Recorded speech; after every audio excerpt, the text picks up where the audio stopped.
Hello students, आज हम बात करने वाले हैं 2D जेल इलेक्ट्रोफोरेसिस, जिसका नाम है टू डायमेंशनल जेल इलेक्ट्रोफोरेसिस।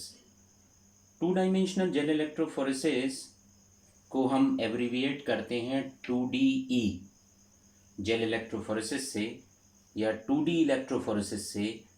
ये कॉमनली यूज्ड होती है प्रोटीन के एनालिसिस में। इसमें प्रोटीन को एनालाइज किया जाता है, मिक्सचर ऑफ प्रोटीन्स को सेपरेट किया जाता है on the basis of to dimensions. अगर हम इन दोनों डायमेंशंस की बात करें तो प्रोटीन्स को सेपरेट किया जाता है दो सीक्वेंशियल स्टेप्स में। फर्स्ट उनके चार्ज के बेसिस पर और फिर उसके मास के बेसिस पर। तो हमने पहली प्रोसेस हमने पिछले वीडियो लेक्चर में भी देखा हुआ था, हमने आइसोइलेक्ट्रिक फोकसिंग पढ़ा हुआ था उसी बेसिस पर। तो पहला है चार्ज के बेसिस पर, पीआई वैल्यूज के बेसिस पर, और दूसरा है मॉलिक्यूलर वेट के बेसिस पर।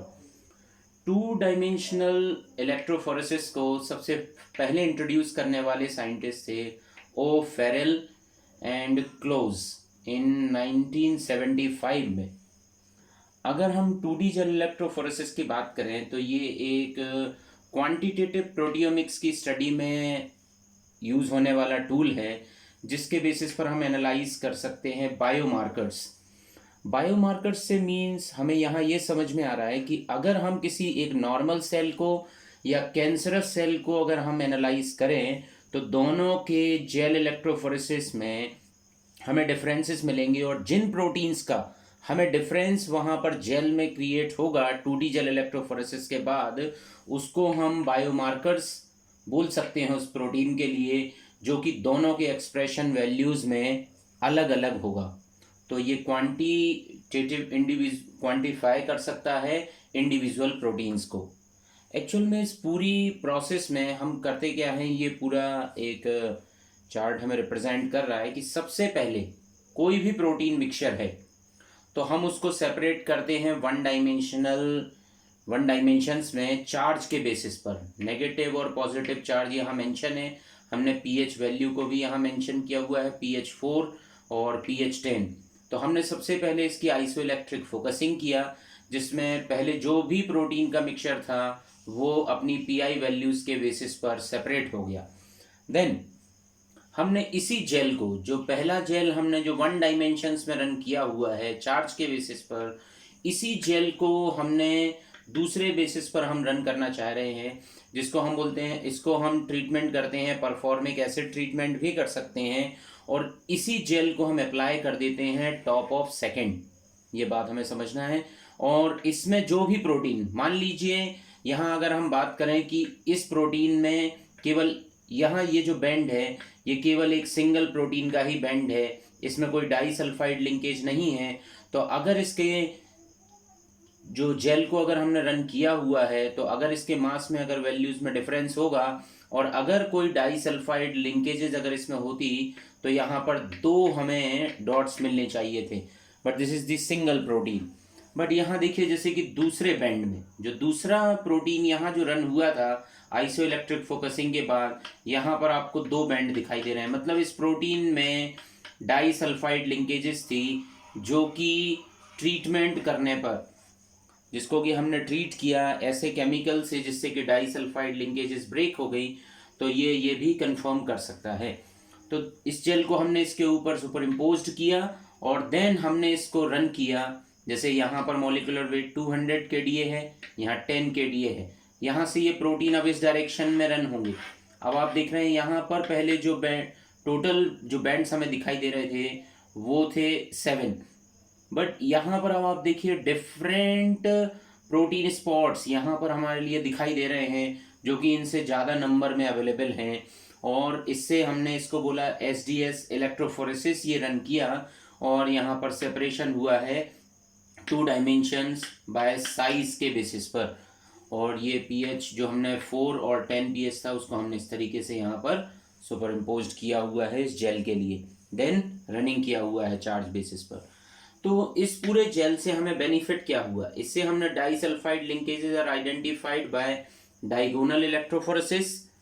इसमें जो हम प्रोटीन का डिटेक्शन करते हैं वो कमेसी ब्रिलियंट ब्लू की मदद से भी कर सकते हैं, साथ साथ में हम सिल्वर स्टेनिंग से भी कर सकते हैं, जो कि ज़्यादा क्लियर इमेज भी देती है, ज़्यादा सेंसिटिव टेक्निक भी है सिल्वर स्टेनिंग, ये भी हमें समझना चाहिए यहाँ पर। और अगर आपको शार्प बेंडिंग्स अगर देखनी है, शार्प प्रोटीन्स देखने हैं, तो सिल्वर स्टेनिंग का यूज़ कर सकते हैं।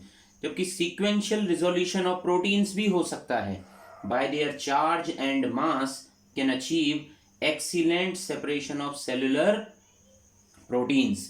तो सेलुलर प्रोटीन्स को हम सेपरेट भी यहाँ पर कर सकते हैं। अब टू डायमेंशनल जेल इलेक्ट्रोफोरेसिस की अगर हम बात करें, तो यहाँ पर जो प्रोटीन सेपरेट होते हैं आईएफ के बाद, उनको सेपरेट किया गया है सेकेंड डायमेंशनल जेल इलेक्ट्रोफोरेसिस में, और इसको बेस्ड है ये मॉलिक्यूलर वेट के बेसिस पर। अगर हम इसकी बात करें तो हमें इसमें ये बात समझ में आती है कि इसके बेसिस पर कुछ एप्लीकेशंस भी डिज़ाइन हो सकते हैं, जैसे कि हम माइक्रो स्केल्स पर प्रोटीन का प्यूरिफिकेशन कर सकते हैं। और डिसीज़ मार्कर, जैसे मैंने यहाँ पर बताया कि अगर हम एक नॉर्मल सेल लें और कैंसर सेल के लिए अगर 2D जेल इलेक्ट्रोफोरेसिस करते हैं, तो हमें प्रोटीन के एक्सप्रेशन वाला ये जो जेल है आफ्टर सेकेंड डायमेंशन, दोनों में डिफरेंस दिखेगा, और जो भी प्रोटीन यहाँ डिफरेंस होगा इस जेल में, वही बायोमार्कर भी बन जाएगा। तो हम इससे डिसीज़ मार्कर के जैसे भी हम इस टेक्निक का यूज़ कर सकते हैं। ऐसा ही कैंसर रिसर्च के ट्रीटमेंट में भी, कैंसर रिसर्च में भी हम इसका यूज़ कर सकते हैं। आइडेंटिफिकेशन ऑफ प्रोटीन, जो भी प्रोटीन यहाँ इस जेल पर आए हुए हैं, हम इनको मास स्पेक्ट्रोस्कोपी की मदद से हम इनका और एनालिसिस भी कर सकते हैं और प्रोटीन को आइडेंटिफाई भी कर सकते हैं। इसमें मैंने पहले ही बोला कि अगर एक कोई भी सेल है, अगर दो सेल के लिए अगर हम डिफरेंट मीडिया पर भी अगर रखते हैं, तो अगर उसके प्रोटीन की एक्सप्रेशन में डिफरेंसेस आते हैं, तो 2D जेल इलेक्ट्रोफोरेसिस उसके लिए भी एक बेस्ट टेक्निक निकल के सामने आती है कि डिफरेंशियल एक्सप्रेशन, प्रोटीन एक्सप्रेशन अगर डिफरेंट है तो हम उसको चेक कर सकते हैं दो सेल्स में। अगर हमने उसको डिफरेंट मीडियम पर ग्रोथ कराया हुआ है, अगर उनके जीन के एक्सप्रेशन डिफरेंसेस हैं, तो ये भी हम इसका एक एप्लीकेशन बना सकते हैं। और इसका एक और अब जो इम्पोर्टेंस निकल के सामने आते हैं, वो molecules other than proteins can be separated, जैसे कि डीएनए को भी यहाँ पर सेपरेट किया जा सकता है। So this is about 2 dimensional gel electrophoresis. आपने आइसो इलेक्ट्रिक फोकसिंग पहले के वीडियो लेक्चर्स में आप ऑलरेडी पढ़ चुके हैं। तो अब हम नेक्स्ट वीडियो लेक्चर में बात करेंगे। अगला टॉपिक जो हमारा होगा उसमें हम डिस्कस कर रहे होंगे डिफरेंट टाइप्स ऑफ